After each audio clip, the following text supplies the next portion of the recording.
What if I told you that sometimes the people we've spent our entire lives searching for are closer than we ever imagined?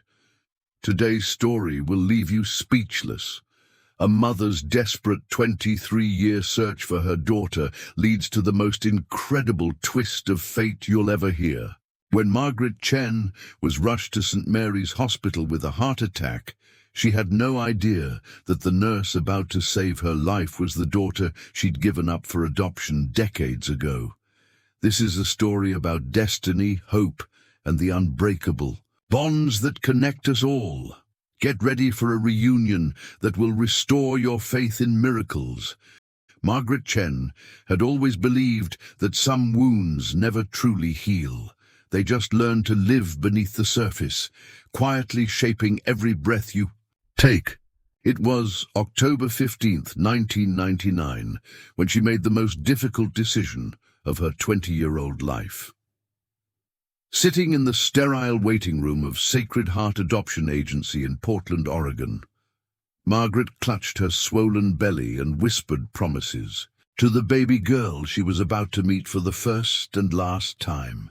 She was a college student working 2 jobs. The father had disappeared the moment she told him about the pregnancy, and her own parents had made it clear that bringing shame upon their traditional Chinese-American family was not an option they would support. "I want her to have everything I can't give her," Margaret had told the social worker, her voice barely above a whisper as tears streamed down her face. "A real family, a mother and father who are ready, financial stability, love without struggle." The adoption was closed. No contact, no updates, no way to find each other unless both parties actively sought it out when the child turned 18. Margaret signed the papers with shaking hands, held her daughter for exactly 37 minutes, memorizing every detail of her perfect face, and then handed her over to a couple who promised to love her as their own. For 23 years, not a single day passed without Margaret wondering about her daughter. She had named her Lily in those precious 37 minutes. Lily for hope, for beauty that grows from difficult circumstances. But she knew the adoptive parents would give her their own name, their own identity, their own life story that wouldn't include Margaret at all. Still, she held on to that name like a prayer, whispering it on birthdays, on Christmas mornings, during those quiet moments when grief and love intertwined so completely she couldn't tell them apart. Margaret threw herself into her studies with fierce determination, earning her degree in accounting and eventually building a successful career as a financial advisor.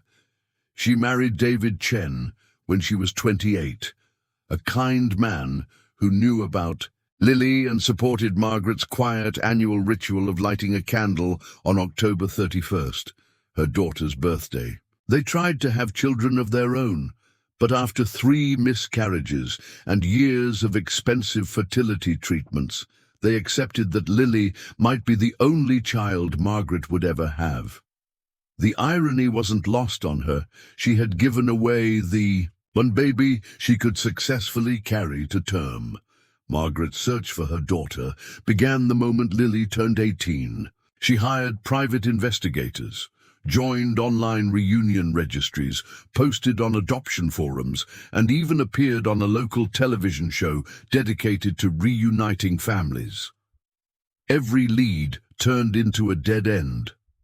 The adoption agency had closed in 2010, and many of their records had been lost in a fire.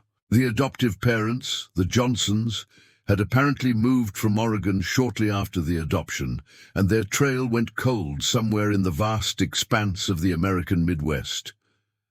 Margaret's hopes dimmed with each passing year, but she never stopped looking, never stopped hoping, never stopped believing that somewhere out there, her daughter was living the beautiful life she had sacrificed everything to give her. The morning of March 12, 2022, started like any other Saturday for Margaret Chen. She was in her home office in Seattle, reviewing client portfolios and enjoying her second cup of jasmine tea when the first pain hit her chest like a sledgehammer. At 53, Margaret prided herself on her health. She jogged 3 miles every morning, practiced yoga twice a week, and had the cholesterol levels of a woman half her age. The sharp, crushing sensation that suddenly made it impossible to breathe was so unexpected that for a moment she thought she must have pulled a muscle reaching for a file. But then the pain intensified, radiating down her left arm and up into her jaw with a ferocity that made her vision blur. Margaret had seen enough medical dramas to recognize the symptoms of a heart attack, and the realization filled her with a terror that had nothing to do with her own mortality. "Not yet," she gasped to her empty office, fumbling for her phone with hands that suddenly wouldn't cooperate. "I haven't found her yet." The thought of dying without ever seeing Lily again, without knowing if she was happy and loved and living the life Margaret had dreamed for her, was more unbearable than the physical agony crushing her chest. David was at his golf tournament, 3 hours away in Vancouver. Margaret managed to dial 911 before collapsing beside her desk, the phone clattering across the hardwood floor as she struggled to remain conscious. The next thing she remembered was the sound of sirens, the urgent voices of paramedics, and the strange floating sensation of being lifted onto a stretcher. "We're taking you to St. Mary's," one of the EMTs told her, his young face serious with concentration as he adjusted the oxygen mask over her nose. "Just hold on, Mom, you're gonna be okay." St. Mary's Hospital had an excellent cardiac unit, the paramedic explained during the ride, and Margaret found herself clinging to that information like a lifeline. She had always been a planner, someone who researched every decision and calculated every risk. But lying in the back of an ambulance, watching Seattle blur past the windows while machines beeped around her, Margaret realized that some things were completely beyond her control. All she could do was hope that fate would be kinder to her than it had been 23 years ago, when it had forced her to choose between her dreams and her daughter's future. The emergency room at St. Mary's was a controlled chaos of medical professionals moving with practiced efficiency.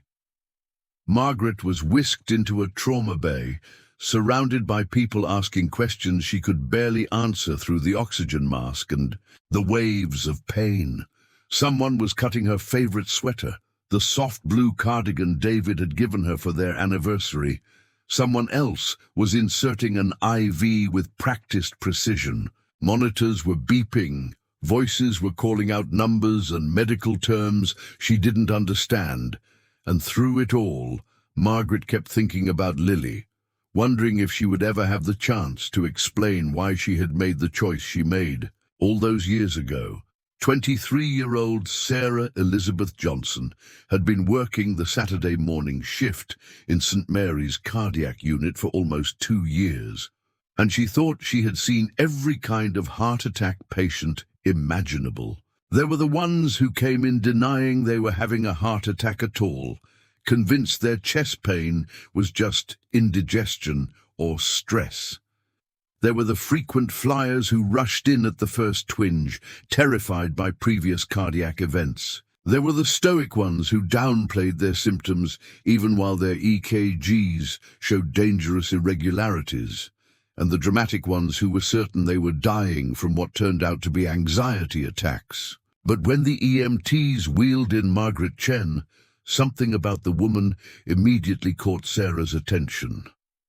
Maybe it was the way Margaret's eyes searched the room with such desperate intensity, as if she was looking for something or someone specific.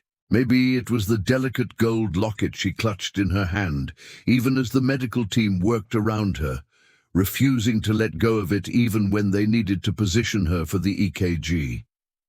Or maybe it was something else entirely, some inexplicable recognition that Sarah couldn't name or understand. Sarah had been adopted as an infant, and she had always been grateful for the loving family that had raised her.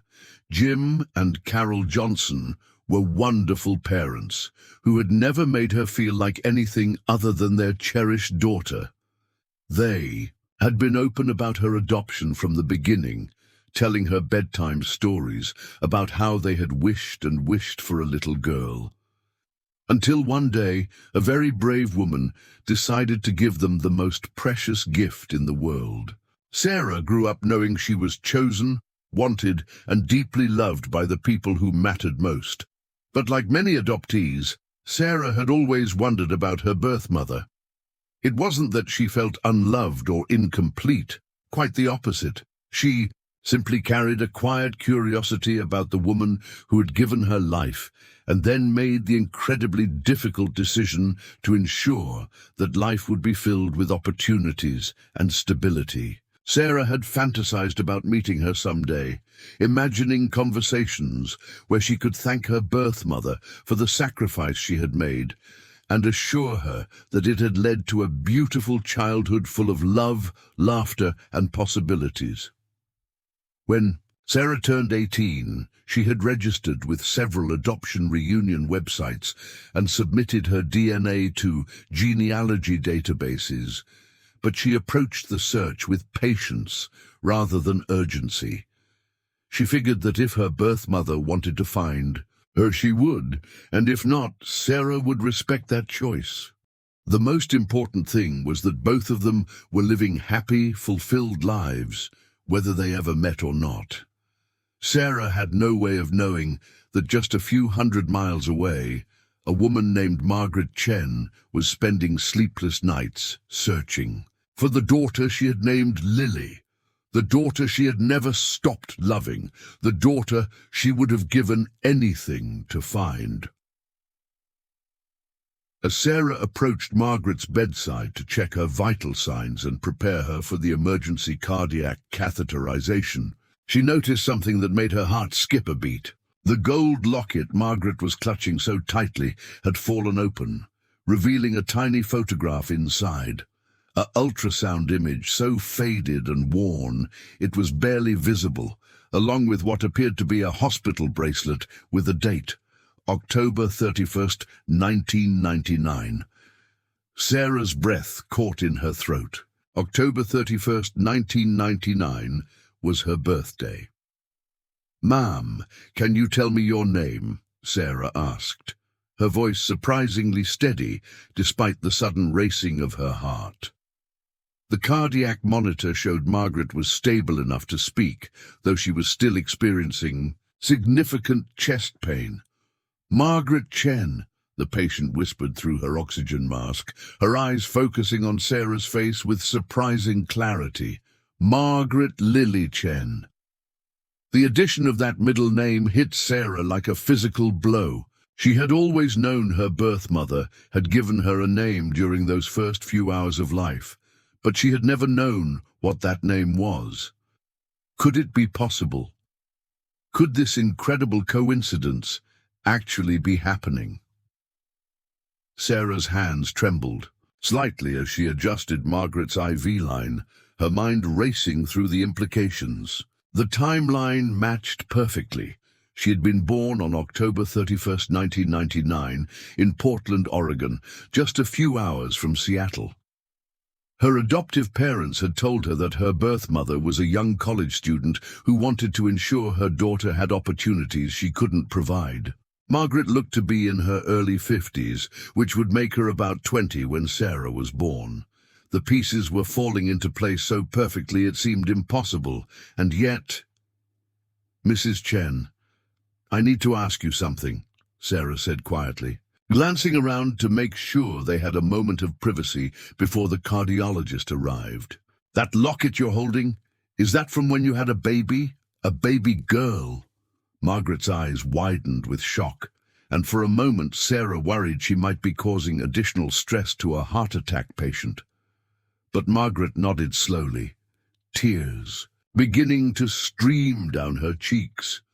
23 years ago, Margaret whispered, her voice breaking.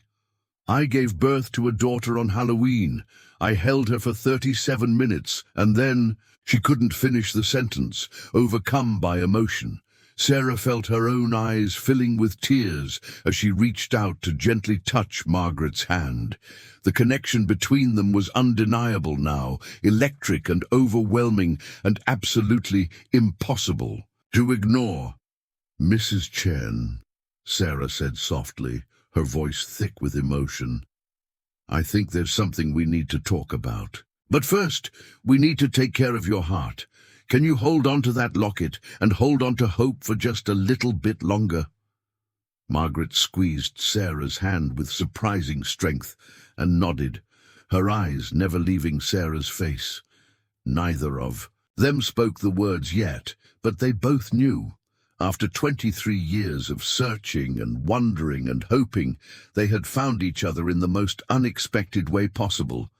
Dr. Reynolds, the attending cardiologist, burst into the trauma bay with his usual efficient energy, immediately focused on Margaret's condition. "What do we have?" he asked Sarah, who was struggling to maintain her professional composure while her entire world shifted around her. The EKG showed a significant ST elevation myocardial infarction, a massive heart attack that required immediate intervention. Margaret needed to get to the cardiac catheterization lab within the hour if they were going to prevent permanent damage to her heart muscle. 53-year-old female. Chest pain started approximately 2 hours ago. Classic heart attack presentation, Sarah reported, her medical training taking over even as her personal emotions threatened to overwhelm her. "She's stable but needs immediate cath lab intervention." Dr. Reynolds nodded, already reviewing Margaret's chart and ordering the necessary preparations. Time was critical in heart attack cases.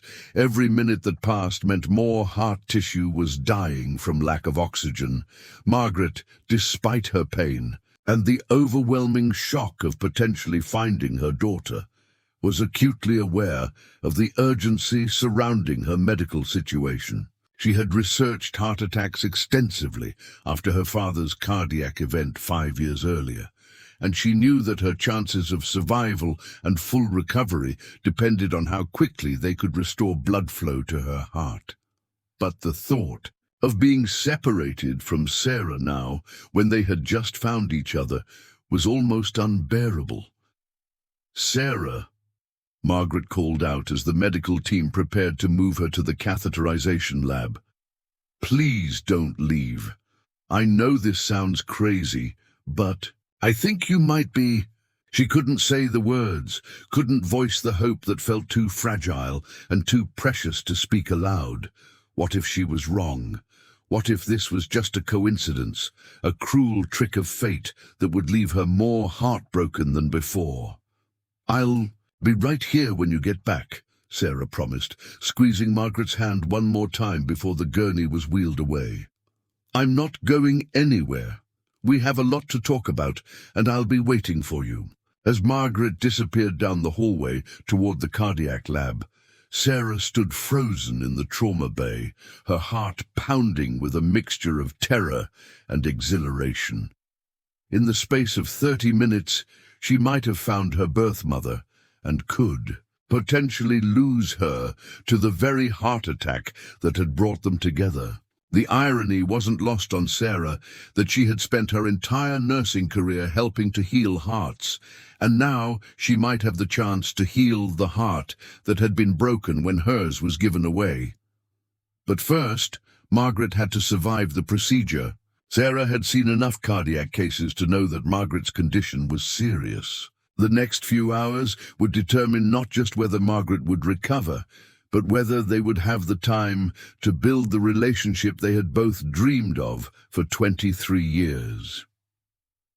While Margaret underwent her cardiac catheterization, Sarah found herself pacing the hallway outside the procedure room like an expectant father from a different era. Her colleague Jennifer noticed her unusual agitation and approached with concern. "Sarah, are you okay? You look like you've seen a ghost." In a way, she had. She had seen the ghost of all her childhood wonderings made suddenly, impossibly real.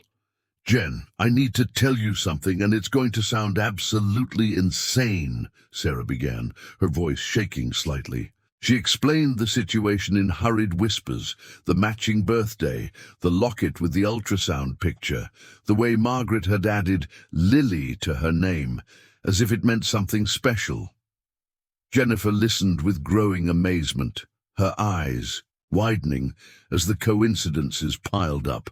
"Oh my God, Sarah, do you really think she could be your birth mother?" Jennifer asked, gripping Sarah's arm. "I mean, what are the odds? Out of all the hospitals in Seattle, she ends up here. Out of all the nurses in the cardiac unit, you end up taking care of her. It's like something from a movie." But Sarah knew that real life could be stranger and more wonderful than any movie script.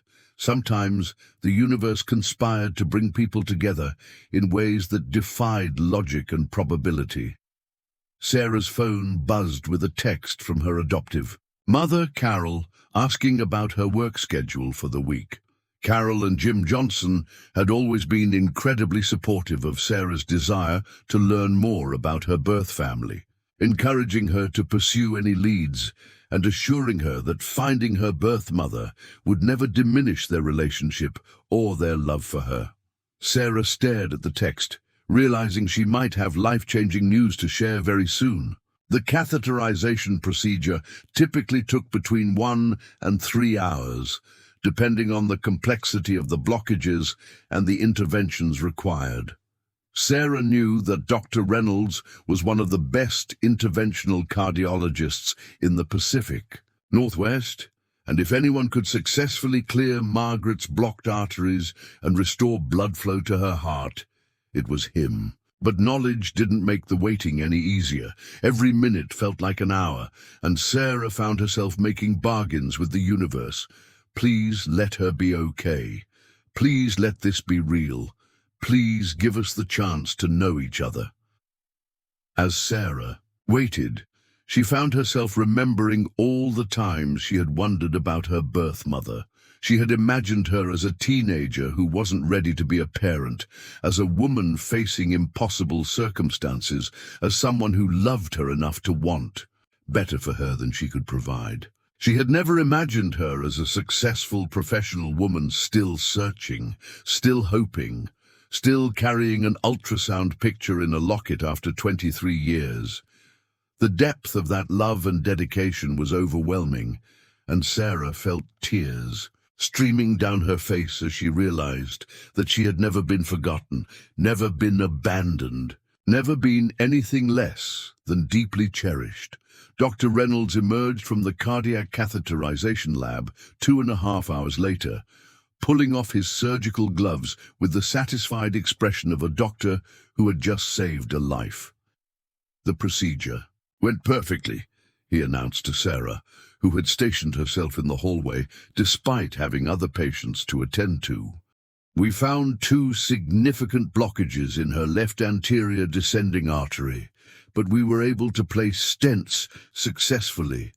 Blood flow is completely restored, and she should make a full recovery." The relief that flooded through Sarah was so intense, she had to sit down. Margaret was going to be okay. They were going to have their chance to talk, to learn about each other, to explore this incredible possibility that had brought them together. "Can I see her?" Sarah asked, knowing she was pushing the boundaries of professional protocol, but unable to stop herself. "She's in recovery now, still groggy from the sedation, but she's been asking for you," Dr. Reynolds said with a curious smile. "She seems quite attached to you, Sarah. Did something happen during her intake?" Sarah nodded, unable to find words to explain the magnitude of what might have happened. Dr. Reynolds, who had been practicing medicine for 25 years, had seen many unusual situations, but something in Sarah's expression told him this was different. When Sarah entered Margaret's recovery room, she found her patient awake and alert, though still connected to various monitors and IV lines. Margaret's eyes immediately found Sarah's face, and the smile that spread across her features was radiant despite her exhaustion. "You kept your promise," Margaret whispered. "You're here." "I told you I wasn't going anywhere," Sarah replied, pulling a chair close to Margaret's bedside. "How are you feeling?" The question seemed almost absurd, given the circumstances, but Sarah's nursing training demanded that she check on her patient's physical condition, even as her personal emotions were running wild. "My chest feels much better, but my heart is racing for completely different reasons now," Margaret admitted, her eyes searching Sarah's face. "I need to ask you something, and I'm terrified of the answer because I want it to be true so badly." Sarah nodded encouragingly, her own heart pounding with anticipation. "What's your birthday?" Margaret asked, her voice barely above a whisper. "And where were you born?"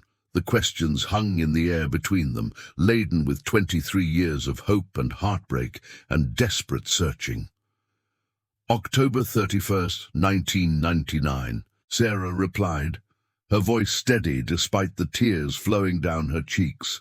"Portland, Oregon, Sacred Heart Adoption Agency." Margaret gasped, her hand flying to her mouth as the confirmation hit her like a physical blow. After all these years, all the searching, all the dead ends and false hopes, her daughter was here, had been taking care of her, had been the angel ensuring her survival. The moment stretched between them like a bridge spanning 23 years of separation, and then Margaret was crying and Sarah was crying, and somehow Sarah's hand was in Margaret's, and they were both laughing through their tears at the absolute impossibility and perfect rightness of it all. "Lily," Margaret whispered, testing the name that had lived in her heart for more than 2 decades. "I called you Lily because I wanted you to grow into something beautiful, even if it meant growing away from me." "Sarah Elizabeth Johnson," Sarah replied, smiling through her tears. "But I always wondered what you called me in those first few hours. Lily is perfect, it's absolutely perfect." She thought about all the lily flowers she had always been drawn to, how she had chosen to major in nursing partly because she wanted to help things grow and heal, how she had always felt most at peace in gardens and natural settings, without ever understanding why. Margaret struggled to sit up, despite the protests of the cardiac monitors, desperate to get closer to her daughter. "I have so many things to tell you, so many things I want you to know. I never stopped looking for you. I never stopped loving you. Every birthday, every Christmas, every milestone I imagined you reaching, you were always in my heart." The words poured out of her like water breaking through a dam. 23 years of accumulated love and loss and longing, finally finding their target. "I know," Sarah said softly, squeezing Margaret's hand. "I can see it in your eyes. I can feel it in the way you've held on to that locket all these years. Mum and Dad, my adoptive parents, they always told me that my birth mother must love me very much to want the best possible life for me. They were right, weren't they?" The generosity in Sarah's words, her immediate acceptance and understanding, made Margaret cry even harder. "I was 20 years old and so scared," Margaret explained, her voice thick with emotion. "I was in college, working 2 jobs, and your biological father, he wasn't interested in being a parent. My own parents were traditional and ashamed of the situation. I felt like I had no choice, but I also knew that giving you up was the only way to give you everything you deserved. I wanted you to have a stable family, financial security, opportunities I couldn't provide. But it nearly killed me to let you go." Sarah reached into her purse and pulled out her phone, quickly scrolling through photos. "I want to show you something," she said, turning the screen toward Margaret. The photos showed Sarah's childhood, birthday parties and Christmas mornings, graduation ceremonies and family vacations, moments of pure joy and love with her adoptive family. You gave me all of this, Mom. You gave me the most wonderful parents, a beautiful childhood, opportunities to become a nurse and help people. Your sacrifice gave me everything." The word "Mom" hung in the air between them, and Margaret felt her heart, already strained from the day's medical crisis, nearly burst with joy. She had wondered if her daughter would ever want to call her that, if she would ever have the right to that title after giving it away so many years ago. But here was Sarah, generous and loving and perfect, offering the gift of that word as naturally as breathing. Over the next several hours, as Margaret's condition stabilized and the initial shock of their reunion settled into amazement, mother and daughter began the intricate process of sharing 23 years of separate lives. Margaret told Sarah about her marriage to David, about their struggles with infertility, about her successful career in financial planning, and how she had thrown herself into work partly to distract from the ache of missing her daughter. She described the annual birthday candles, the private investigator reports, the late-night searches on reunion websites. Sarah shared stories of her childhood with the Johnsons, how Jim had taught her to ride a bike and change a tire, how Carol had supported her through every phase of growing up, from teenage heartbreaks to college applications to choosing nursing. As her career, she talked about her decision to work in cardiac care, how she had always felt drawn to helping heal hearts without ever realizing the poetic significance it would have in her own life. "I have so many questions," Sarah admitted, as Margaret's dinner tray arrived that evening. Margaret had insisted Sarah stay past the end of her shift, and the nursing supervisor, understanding the extraordinary circumstances, had agreed to let another nurse cover Sarah's remaining patients. "I want to know everything about you. Your favorite foods, your hobbies, what makes you laugh, what your dreams are. I want to know everything about you too," Margaret replied, barely touching her hospital meal as she gazed at her daughter with wonder. "I've imagined so many versions of who you might become, but the reality is more beautiful than anything I dreamed. You became a nurse, someone who dedicates her life to healing and helping others. You became exactly the kind of person I hoped you would be." They compared physical features, marveling at the similarities they had never been able to see. Sarah had Margaret's eyes, her delicate hands, her way of tilting her head when she was thinking. Margaret could see Jim Johnson's steady confidence in Sarah's posture, and Carol Johnson's warm smile in the way Sarah interacted with other hospital staff.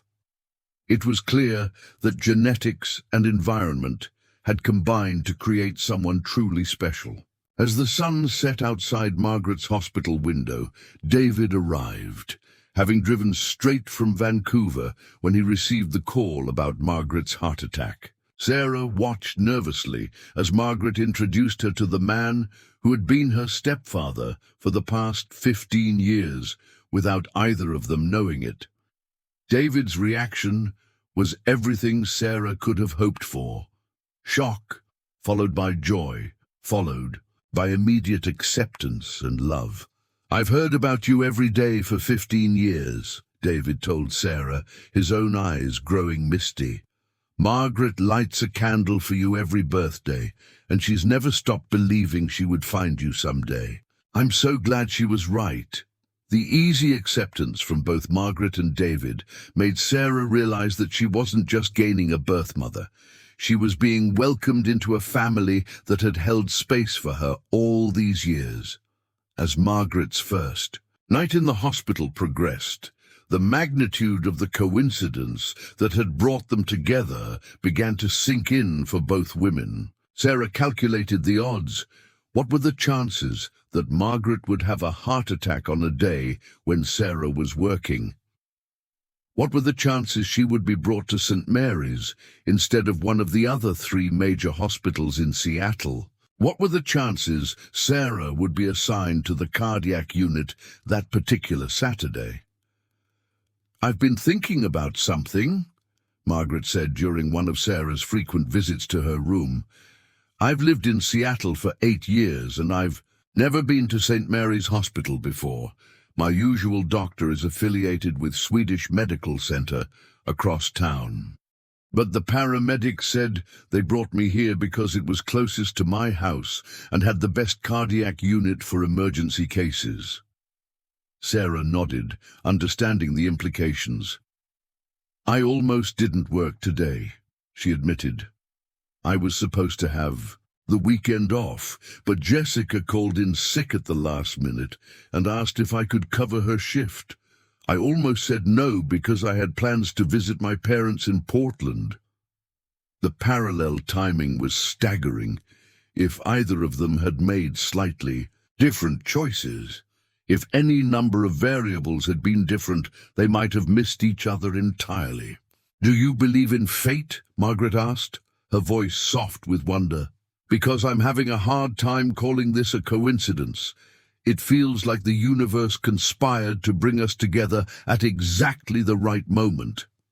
Sarah had always been practical and scientific in her thinking, but the events of the day had challenged her understanding of how the world worked. I didn't before today, Sarah replied honestly. But how else do you explain this? You've been looking for me for 5 years since I turned 18. I've been registered on reunion sites, hoping you might want to find me. We've been living in the same state, wanting the same thing. And then you have a heart attack and I'm the nurse assigned to take care of you. Either we're living in the middle of the most incredible coincidence in human history, or something bigger than both of us wanted us to find each other. Margaret reached for her locket again, touching the worn ultrasound image inside. I used to wonder if keeping this picture was healthy, or just a way of torturing myself. But now I think maybe I was meant to have it with me today. Maybe you were meant to see it and recognize the date. Maybe everything happened exactly the way it was supposed to happen.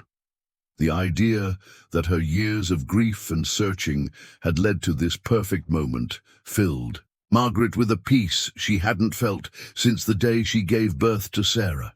They talked about the adoption process from both perspectives, Margaret's anguish at signing the papers, Sarah's lifelong curiosity about her origins.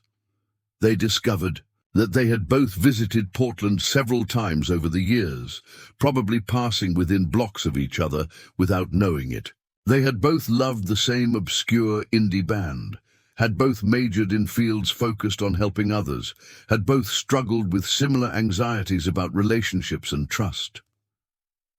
I think about who I might have been if I had kept you, Margaret admitted as the night grew later. I think about the struggling single mother I would have been, trying to finish college with a baby, working multiple jobs, never able to give you the stability and opportunities you deserved. And then I look at who you became with the Johnsons, and I know I made the right choice. It nearly destroyed me, but it was right. The next morning brought a parade of visitors as news of the incredible reunion spread through the hospital staff. Sarah's adoptive parents, Carol and Jim Johnson, made the 3-hour drive from Portland as soon as Sarah called them with the news. Margaret was nervous about meeting them, these people who had raised her daughter with such obvious love and success, but her fears were immediately put to rest by their warmth and gratitude. We can never thank you enough for the gift you gave us, Carol said, tears streaming down her face as she hugged Margaret carefully, mindful of the cardiac monitors. Sarah has brought us nothing but joy for 23 years. You made the most selfless decision a mother can make, and it gave us the daughter we had prayed for. The generosity of spirit from Sarah's adoptive parents overwhelmed Margaret, who had spent years worried that they might see her as a threat if she ever found Sarah. Jim Johnson was equally gracious, shaking Margaret's hand with the firm grip of a man accustomed to hard work and honest dealing. Sarah's told us about you over the years. how she wondered about you, how she hoped you were happy and fulfilled. We always told her that we'd support any relationship she wanted to have. With you, and we meant it. Our family just got bigger and we couldn't be happier about it. David arrived with flowers and a box of Margaret's favorite chocolates, along with photo albums documenting his and Margaret's 15-year marriage. He was eager to share their life with Sarah, to show her the woman her birth mother had become, the dreams she had pursued, the love she had found. The photos showed Margaret at various stages of her career, on vacations with David, at charity events and family gatherings, always with a slight sadness in her eyes that Sarah now understood. Dr. Reynolds stopped by during his morning rounds and was amazed by the transformation in his patient. "I've never seen someone recover from a major cardiac event so quickly," he observed. "Your vital signs are excellent, your pain is minimal, and your emotional state is clearly contributing to your healing. I think we can discharge you tomorrow if everything continues to progress this well." The power of joy and hope to accelerate. Physical healing was something Dr. Reynolds had observed many times in his career, but never quite so dramatically. Sarah had arranged to take several days off work to spend time with Margaret, and the two women began making plans for Margaret's recovery period. Sarah would stay at Margaret and David's house for a few days to help with post-surgery care, giving them uninterrupted time to continue sharing their stories and building their relationship. The prospect of having her daughter in her home, of being able to care for her in return for the care Sarah had provided, filled Margaret with a happiness so profound it felt almost overwhelming. "I keep thinking I'm going to wake up and this will all have been a dream brought on by cardiac medication," Margaret confessed, as Sarah helped her walk the hallways to build her strength before discharge. "I've dreamed about finding you so many times over the years, but it never happened like this. It was never so perfect, never so right." Sarah understood the feeling. The reunion felt both surreal and completely natural, as if they had been building toward this moment their entire lives. Margaret's discharge from St. Mary's Hospital marked not the end of their story, but the beginning of a new chapter neither of them had dared to hope for just days earlier. As Sarah helped her birth mother gather her belongings and prepare to leave the room where their miracle had unfolded, both women were acutely aware that they were crossing a threshold into uncharted territory. They had found each other, but now they had to figure out how to build a relationship from 23 years of separation and longing. "I want you to know that I understand if this feels overwhelming," Margaret said as they waited for the discharge paperwork to be completed. "I don't want to rush anything or put pressure on you to feel something you're not ready to feel. We can take this as slowly as you need to." But Sarah shook her head, smiling with the confidence of someone who had found exactly what she'd been looking for without even realizing she was searching. "I've spent my whole life wondering about you," Sarah replied. "I've imagined conversations with you, wondered what you looked like, hoped that you were happy and fulfilled. Now I know that you've been loving me and looking for me all this time, and I don't want to waste another minute being careful or hesitant. I want to know everything about you, and I want you to know everything about me." The discharge process became a celebration as hospital staff members who had witnessed their incredible story stopped by to offer congratulations and share in their joy. Jennifer, Sarah's colleague, who had been there for the initial revelation, brought a bouquet of lilies, a gesture that made both Margaret and Sarah cry happy tears all over again. Even Dr. Reynolds, typically focused and professional, took a few extra minutes to express his amazement at the circumstances that had brought them together. "In 30 years of practicing medicine, I've never seen anything quite like this," he told them as he signed Margaret's discharge orders. Sometimes medicine is about more than just fixing what's broken in the body. Sometimes it's about healing what's been broken in the heart and soul. You two have experienced both kinds of healing this weekend. His words captured something profound about their experience that neither Margaret nor Sarah had been able to articulate. As they walked through the hospital corridors toward the exit, Margaret found herself looking at the place with entirely new eyes. Just 3 days ago, St. Mary's Hospital had been a strange and frightening place where she was fighting for her life. Now it was the sacred ground where she had found her daughter, where 23 years of separation had ended, where both of their lives had been forever changed. She made a mental note to write a letter to the hospital administration, sharing the story and expressing her gratitude for the exceptional care that had made their reunion possible. The ride to Margaret and David's house in David's car was filled with comfortable conversation and comfortable silences, the kind of easy rapport that usually takes years to develop between people. Sarah sat in the passenger seat, pointing out landmarks and sharing stories about her life in Seattle, while Margaret marveled at how natural it felt to have her daughter beside her, finally within reach instead of existing only in her dreams and memories. Their first week together established patterns and rhythms that felt both new and ancient, as if they were remembering how to be mother and daughter rather than learning from scratch. Margaret showed Sarah photo albums and keepsakes she had collected over the years, newspaper clippings from Sarah's high school graduation that she had somehow managed to obtain, a baby blanket she had knitted during her pregnancy and never been able to give away, cards she had written to Sarah on every birthday but never sent. Sarah, in turn, brought over boxes of her own memorabilia, school reports where she had written about wondering about her birth parents, artwork from childhood that always featured families with extra people in them, as if she had instinctively known someone was missing. They discovered that they had both kept journals during difficult periods of their lives, Margaret writing letters to the daughter she hoped to find someday, Sarah writing questions for the mother she hoped to meet. The integration of their families happened more smoothly than anyone had dared to hope.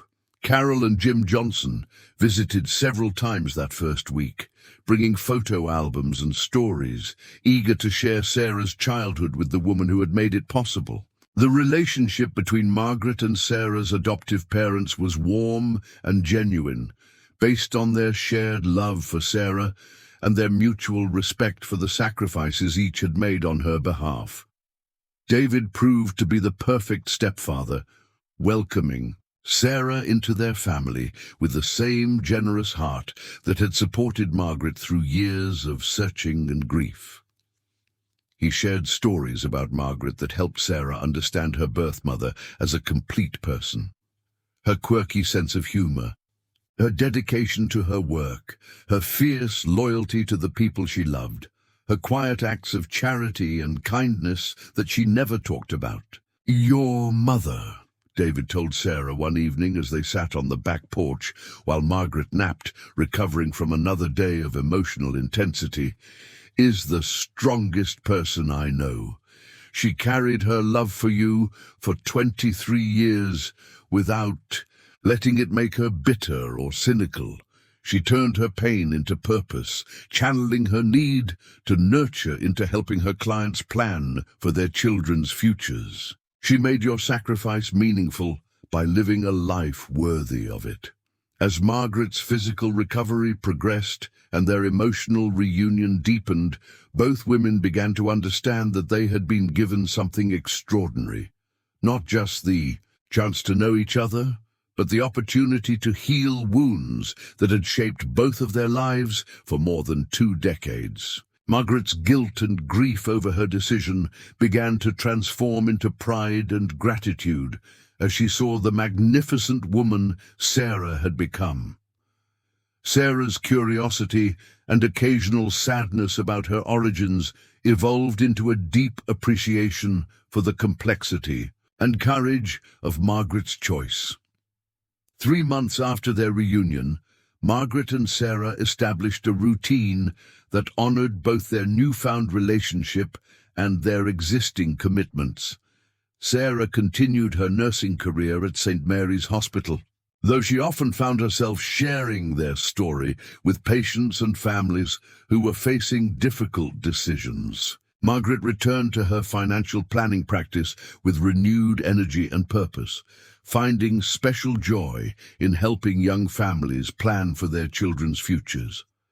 They spoke on the phone every few days, had dinner together weekly, and celebrated holidays with their expanded family circle that now included the Johnsons, David, and various friends who had become invested in their story. Margaret finally had the daughter she had dreamed of holding again, and Sarah had the birth mother who had never stopped loving her.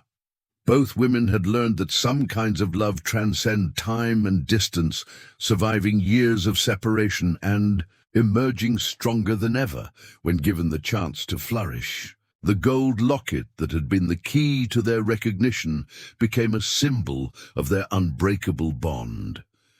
Margaret had it restored and added a new photo, a picture of her and Sarah together in Margaret's hospital room on the day they found each other. She wore it every day, no longer as a memorial to what she had lost, but as a celebration of what she had found. Sarah had a matching locket made, carrying her own version of their reunion photo, proof that miracles do happen, and that love really can conquer time, distance, and seemingly impossible odds. Their story spread beyond their immediate circle, touching everyone who heard it with its message of hope, redemption, and the power of never giving up on love. Margaret began volunteering with adoption agencies, counseling young women facing difficult decisions and assuring them that choosing adoption didn't mean choosing abandonment. It meant choosing love in its most selfless form. Sarah started a support group at the hospital for adoptees and birth parents, creating a space where people could share their stories and find community in their complex experiences. But perhaps the most beautiful aspect of their reunion was how it honored everyone who had played a role in their story. Margaret's sacrifice had given Sarah the stable, loving childhood she deserved with the Johnsons. The Johnsons' openness and generosity had raised Sarah to be someone capable of embracing her birth mother without reservation. David's patient support had sustained Margaret through years of searching and grief. The medical team at St. Mary's had provided the exceptional care that brought them together and saved Margaret's life in the process. On the first anniversary of their reunion, Margaret and Sarah returned to St. Mary's Hospital, not as patient and nurse, but as mother and daughter, carrying flowers for the cardiac unit staff and a donation to establish a fund for families facing medical emergencies. They stood in the trauma bay, where they had first recognized each other, marveling at how much their lives had changed in just 1 year. "Do you ever wonder what would have happened if I hadn't been working that day?" Sarah asked, as they looked around the room that had been the site of their miracle. Margaret smiled, her eyes bright with tears of joy rather than sorrow for the first time in 23 years. "I don't wonder about that anymore," she replied, squeezing her daughter's hand. "I know now that we were always going to find each other. Maybe it would have been that day, maybe it would have been another day, but love like ours doesn't stay lost forever. The universe was just waiting for the perfect moment to bring us home to each other." If this story touched your heart, please hit that like button and share it with someone who needs to believe in miracles today. Have you experienced an incredible coincidence or reunion in your own life? Tell us about it in the comments below.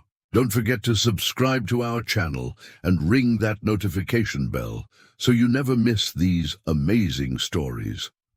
Because here at Life Reunions, we believe that every ending is just a new beginning.